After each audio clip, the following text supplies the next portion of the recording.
Hi, this is David Odell with Odell Complete Concrete. First day on the job site, and we're setting up an RV access parking area on the side of this house. They have about 12 feet width here, and it's about 25 feet deep. This wall was going to come down in this part, and we were going to be able to get all the way into the backyard, but that's going to be phase 2 when we remove the wall. So for now, we're just going to fill it in right here all the way from the house, right? We're going to leave about a 18-inch or 1-foot planter along the wood fence so they can grow some tall trees there, or some kind of bushes there. In case you put an RV in here, it can kind of be concealed from the street a little bit and give a little greenery along that fence. So there's the raised planter. I'm using the breaker attachment on the Vermeer. Loosen it up a little bit, and then I can just scoop it, change buckets and scoop it up. There is a sprinkler system here that runs through the old raised planter, and it continues to the backyard to water another planter. At least that's what we thought, but as we get into this further, we realize that the sprinkler system was running a different direction.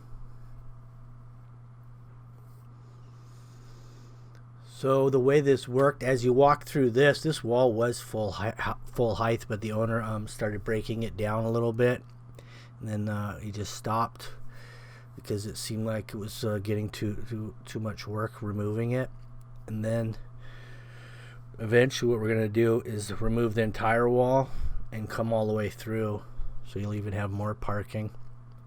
But this walkway on the other side of the wall sloped down to that side gate, and now we're going to make it all level. So there'll be a step down through that passenger side gate.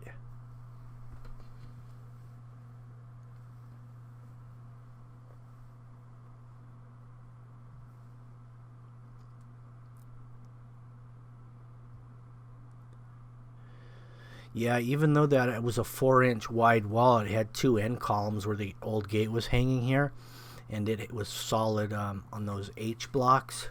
No, actually they're A blocks wrapped around those four wides, and they were solid grouted with 2 pieces of rebar. Very difficult to remove by hand. Can be done though, but it's not fun when you don't do it very often.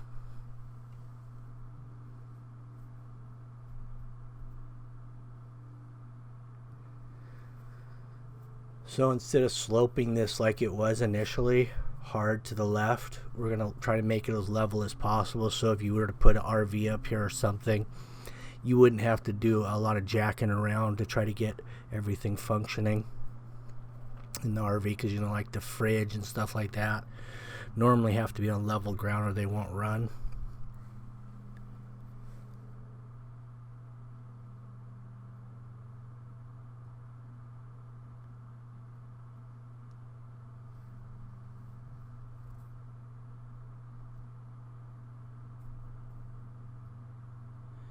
Found some old galvanized sprinkler lines in the ground here, and that's a rarity to find those still intact. That was before, and it was installed before there was PVC.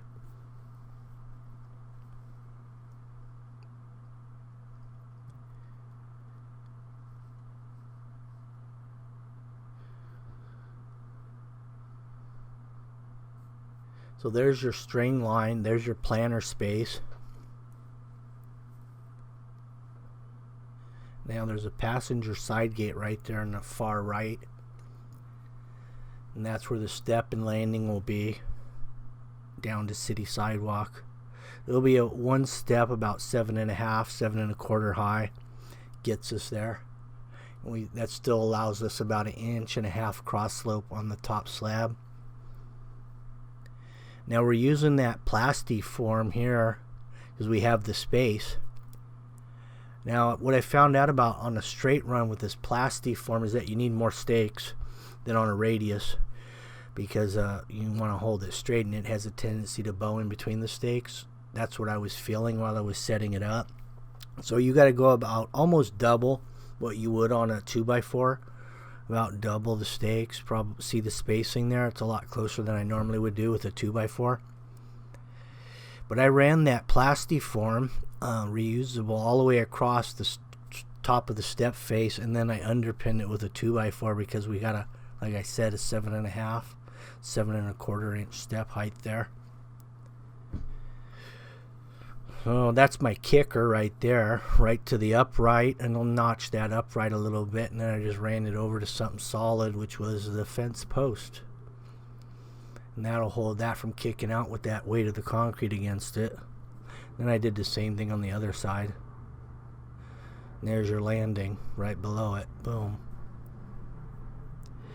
Now, since we are on a slope and this slab sets higher than the city sidewalk, we got a pretty good slope off. It's probably about, this slab's probably, well, you could tell by the step how much higher it is than the sidewalk.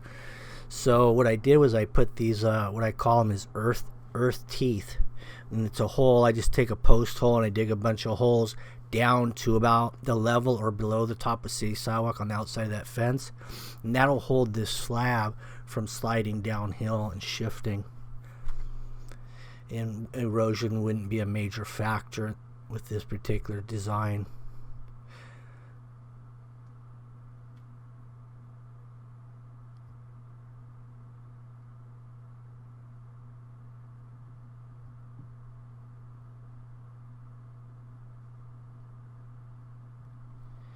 We're running the rebar about 18 24-inch centers, 3/8 rebar. I had some extra rebar that I brought to the job, so instead of racking it, re-racking it and hauling it around, I just threw it all in here, threw a diagonal here. That was the extra bar I had, so I just threw it in there. Also, we've got some 2-inch dobies we'll be putting under there, and we're going to add fiber mesh to the truck when it arrives, which I happen to have in stock for sale through my storefront of my website at davidodellconcrete.com. Now we got the aluminum straight edge here. We got Big Al's pumping out of Corona. Normally I'm using Stable Leo, but we got Big Al today on this one.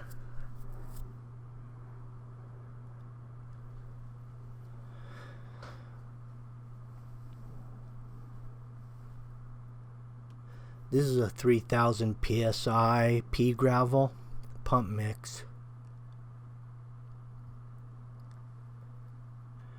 Now we're going to be running 3 joints in this. There's the snap line. Just use a dry line, snap it into the wet concrete, throw the cutter on there, 2.5 inch deep, 3 foot long. That gives us a good clean break through the gravel. We'll cream that back in and run a 3/4 deep, a 1/2 inch radius on top of that, and we're assured that it'll crack in those locations by doing that.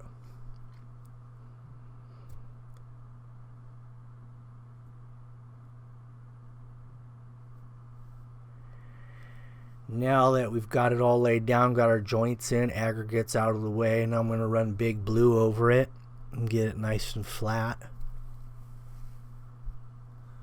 Initially I ran the 4-foot magnesium bowl float with a rocker arm on there.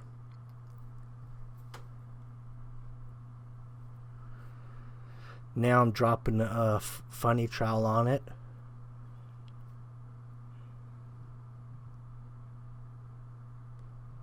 Here we are at the step face, and I think we're getting close to pulling that off. The homeowner and the kids came out here to do some hand prints right here, which is pretty standard. And a lot of, especially when there's children, normally this is what they do. Put your hand, feet, or whatever, or maybe even the dog or the cat prints in there if you can get them to cooperate with you. The little girl wasn't too thrilled about putting her hand in the wet concrete, so she had to pass. So we got the other 2, which worked out pretty well. Now all we have to do is finish around those, so not to disturb them, and they'll be there for as long as the concrete. Now we're pulling the face off here. It came off really clean. because you know that plastiform, you don't need oil or anything on there, nothing really sticks to it. And you drop it on the ground, everything falls off of it. Now I'm using that same board that I rodded with, that aluminum screed, as my guide to run my joints. And now I know they're perfectly straight.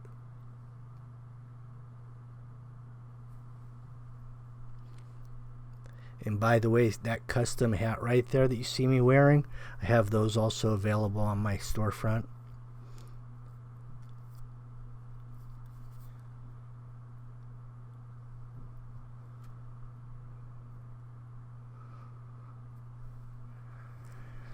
That was the neighbor that came over, and I tried to flicker a business card for an estimate later, but it didn't quite make it off of the concrete.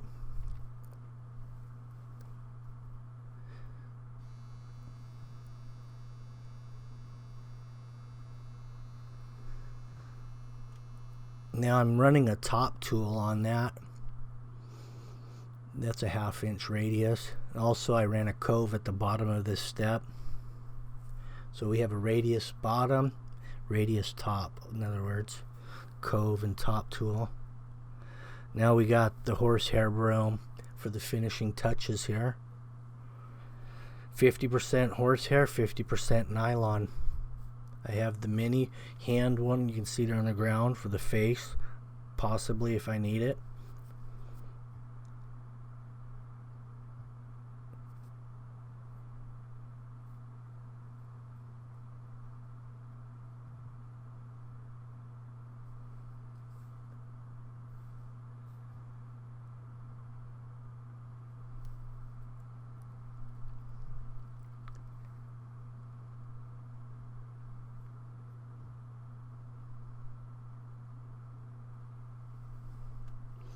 There it is, your non-slip finish when wet. That's the whole idea of the broom, is to give it a non-slip. So there's a lot of finishes you could potentially do to give it a non-slip, but that one seems to be the most popular and the easiest.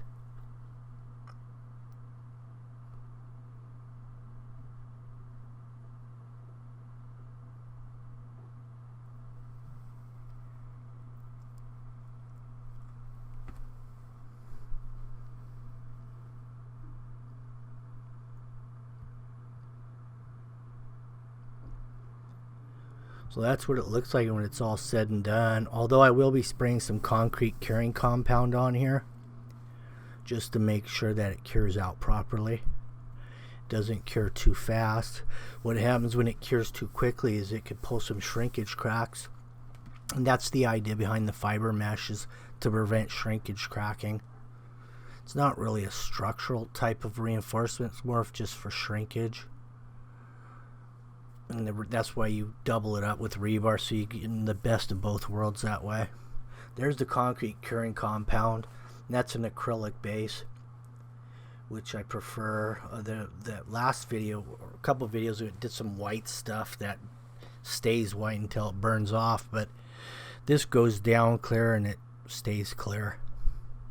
A little bit of a bluish tint to it, but nothing real spectacular that jumps out on you.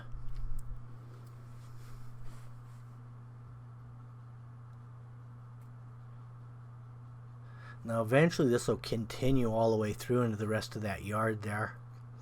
We'll shrink that planter down too behind that wall, so we could potentially have a drive-through here. Anyway, thank you for watching.